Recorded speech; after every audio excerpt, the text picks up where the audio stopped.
Hi, I'm Shelby Williams, Plano City Council Place 5. And before I get to tonight's Plano City Council recap, you may notice a little something different about me. Well, in 1 week, on Tuesday, December 17th, we're going to have our last City Council meeting of the year. So if we can raise $1,500 across 4 charities that I'll name tomorrow, I will wear this hat on the dais at this year's last City Council meeting. So we'll get the ball rolling right now. Now, only you can donate through the links that I send, or you can just screenshot and PDF me receipts that you've done, but it has to be from the moment this video is published. You can't send me a receipt from a donation you made last week. So for tonight's recap, we started in the preliminary open meeting, and we discussed the way we do evaluations of the 3 appointments that the City Council makes. There's the city manager, the city attorney, and the district judge. Now, with the city manager and the city attorney, we interact with them sometimes daily, so we get a heavy amount of exposure to them and their performance. However, we have almost no interaction with the the municipal judge, which is proper because of the separation of powers and checks and balances and everything. So we discussed how we can get greater exposure to what the judge is doing in the district court or in the municipal court, and make sure we have a better understanding of how the court functions and everything that goes on there. Next, we move to a presentation and a discussion on the use of eminent domain and specifically the acquisition process. Now, in tonight's presentation, we're talking specifically about roadways and street improvements. These are mainly easements along certain intersections, particularly those with high accident volumes. And we often need to acquire slivers of land from the property owners where we need to make these street improvements. So there are a lot of these to be done all at once. So we have the option of either providing for to adopt action all at once for each parcel of land simultaneously, or to tackle them one at a time. So the council decided to prepare action to do them all simultaneously. However, we were adamant that each property owner needed to be afforded every fair chance to go through negotiations for the portion of their property which would need to be taken in order to enact those street improvements. Then we moved on to our regular meeting. We had 3 great presentations. The first was short but very sweet. The Friends of the Plano Public Library, which have been operating since the 60s, presented a $127,000 check to the City of Plano Library Department. And that money goes to improve our library services and augment the provisioning of books and other things that we offer at the libraries, which are such important community centers in our city. Next, the Sons of the American Revolution presented several community service awards for our first responders. First was to firefighter Sonny Weed, who was named Firefighter of the Year. Second, to EMS Patrick Dan, who was Paramedic of the Year, as well as Michelle Keaton, who was 911 Operator of the Year, and Assistant Chief of Police Brad Fortune presented Jacob Evans with Officer of the Year for 2018. In addition, Fire Chief Sam Greif accepted an award for Plano for staging flag retirements every year.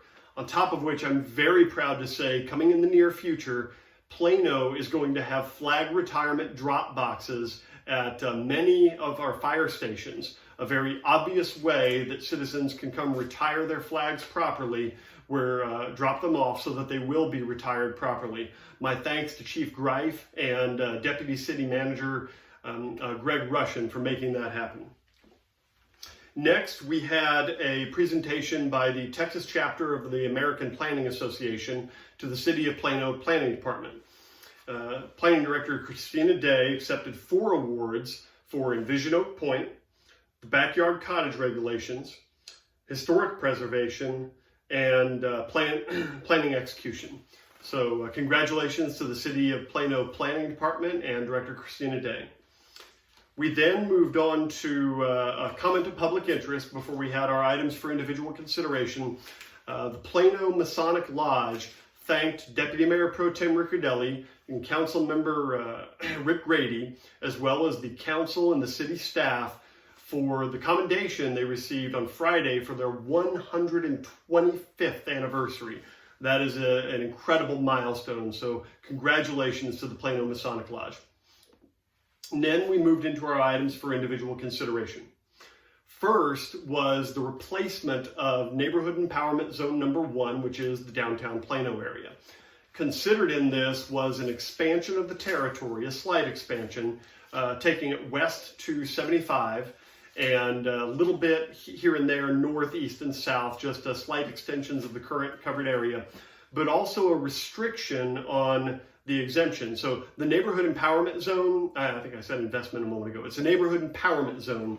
What it does is it exempts from certain fees any improvements that are made within the Neighborhood Empowerment Zone. So building inspection fees, etc. It's meant to provide a greater incentive for improvements for property owners to put that money into improving their areas, because of course downtown Plano is our most historic and oldest district in the city, and we want to make sure that that is the historical character of that area is maintained while the area is revitalized. Now, one commercial property owner did speak. One of the changes we made is to no longer allow exemption for development and redevelopment, but only for improvements on existing properties and existing developments. A commercial developer who owns 2 acres of land in the Neighborhood Empowerment Zone did ask us to table and reconsider that restriction to only improvements. But upon discussion with Peter Brastert, we were told that case-by-case considerations can be made for development or redevelopment if it makes sense for the area. So the council passed the revision in the new Neighborhood Empowerment Zone ordinance 7-0. We were one council member short tonight. Council member Casey Prince was unable to attend. Next, we moved to a public improvement district revision as well, along the same vein in the downtown Plano area. However, it was expanding the geography, but in different ways than in the Neighborhood Empowerment Zone. Now, a PID, Public Improvement District, is meant to finance, essentially, and incentivize improvements to a specifically defined area that benefit all property owners in the area, not to the benefit of any specific property owners, to attract retail shoppers, for instance, and better the entire area. Now, the way this is done is financed through an additional property tax assessment within the PID, within the Public Improvement District. In this case, 15 cents additional per $100 of valuation. So that in that manner, the assessments pay back the city, and it's tied to the property itself, not to a specific property owner who may take out a lease or invest in development or improvement to the property. So the benefits, because they are realized over time, years or even decades, they're tied to the property to be repaid, because whomever owns the property at any given point in time are the ones who are going to be benefiting over the long term.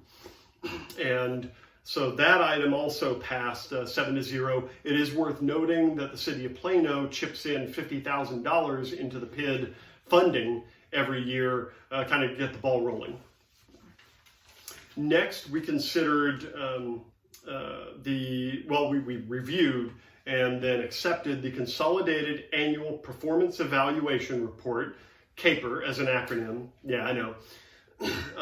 And this was specifically for Plano's use of federal funding for housing. This is a requirement in order to get HUD funding every year for the city to use. So Plano spends about $1.8 million annually of federal funds on housing within the city. These go toward things like first-time home buyer assistance, renovations to make housing affordable and acceptable, bringing older, more run-down properties up to better shape so they are more inhabitable. And the assistance program that Plano runs assisted 137 people in the past year to remain what they call stably housed, which means they didn't get into an unstable situation or into homelessness. We also helped 137 youth through the Boys and Girls Clubs of Collin County, so well done. These federal funds are augmented by the city's funds that are given through the Buffington Community Service Grants every year. We did fall short of many of our goals this year in monetary terms because what we're dealing with is housing, and the market has changed a fair bit. The cost of construction and labor has risen in the past 12 months over what was anticipated 12 months ago, and so while we are we're pretty much going to hit our, I think it was the renovation target, we're going to fall short in other areas just because our dollars aren't going as far. It is notable, we will count our homeless population again, as we do every year, on January 23rd. And this report was approved by the council 7-0. The last item we considered was the first reading of an ordinance to grant Encore Electric a franchise, a 20-year franchise, to use our public ways and property to provide electric services. The second reading of this ordinance will be on January 13th, and the council will take a vote at some point thereafter. So that's all. I want to remind you, next Tuesday, we will have the final council meeting of the year.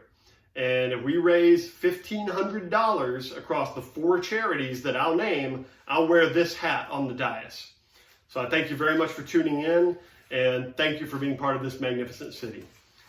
I'm Shelby Williams, Plano City Council, Place 5. Good night.